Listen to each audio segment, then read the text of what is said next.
Hello, my name's Adam Elliot and I'm the one responsible for Harvie Krumpet. I'm the writer, director and animator. With animation we rely on a very detailed storyboard which comes from the script, and once we've done the storyboard we put it up on the wall, and when we've shot a shot we cross it off and go home and feel very fulfilled because each shot takes such a long time to do. So with this sequence we're going to show you storyboard and the actual end result and see what the difference is, because quite often it's very different to what we had envisaged at the beginning.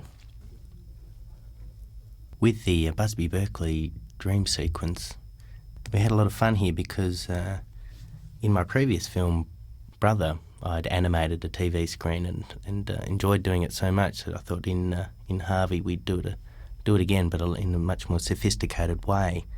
So the original storyboard was just a TV shot, and it didn't really explain what was going to be on the screen. So in collaboration with a good friend of mine, Warwick Bennett, who I went to school with, we came up with a sequence of shots which he did on his computer and then printed out on just a normal bubble jet printer. And I think we used about 800 separate pieces of paper which we slotted into the TV screen. As you can see, the storyboards here are quite different to the actual end result that we put on film.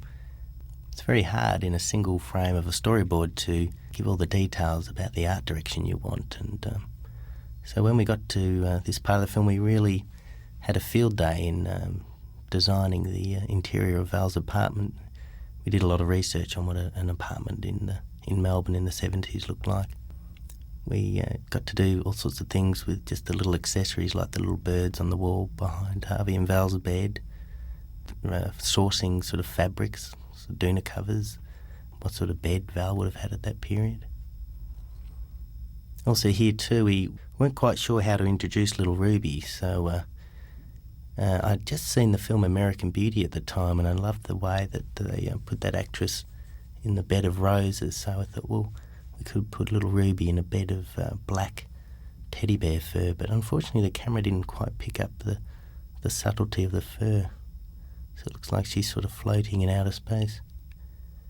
As you can see there up in the corner of the room we've got a lovely little plant, which actually is a plant from a fish tank.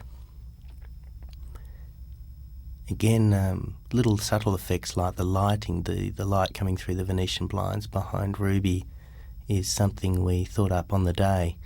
As the film went on, we became a lot more confident with our lighting design and a lot more experimental. And I really learned a lesson that you can really create warmth and a real mood with just the subtlest of lighting effects. Again, I wanted to make Ruby's bedroom a lot more cluttered than it was in the original storyboard. We decided that Ruby should have a teddy bear fetish, and you'll just see around the room there's little extras like a cactus and an ashtray. As we were filming Harvie, a lot of the gags actually were made up as we went, and I decided to put little Harvie's testicle throughout the rest of the film once it had been removed. A lot of people don't see it the first time, but if you keep your eye out you'll spot it sitting on a shelf here and there. I'm not sure if that's the sort of thing you'd want to have displayed around your home, but obviously Val and Harvie, it reminds them of when they first met.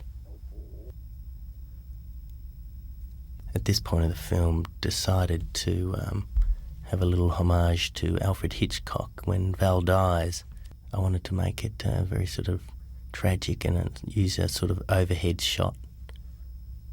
Just have her lying there very still. This dream sequence, as you can see from the storyboard, is very different to what we originally had.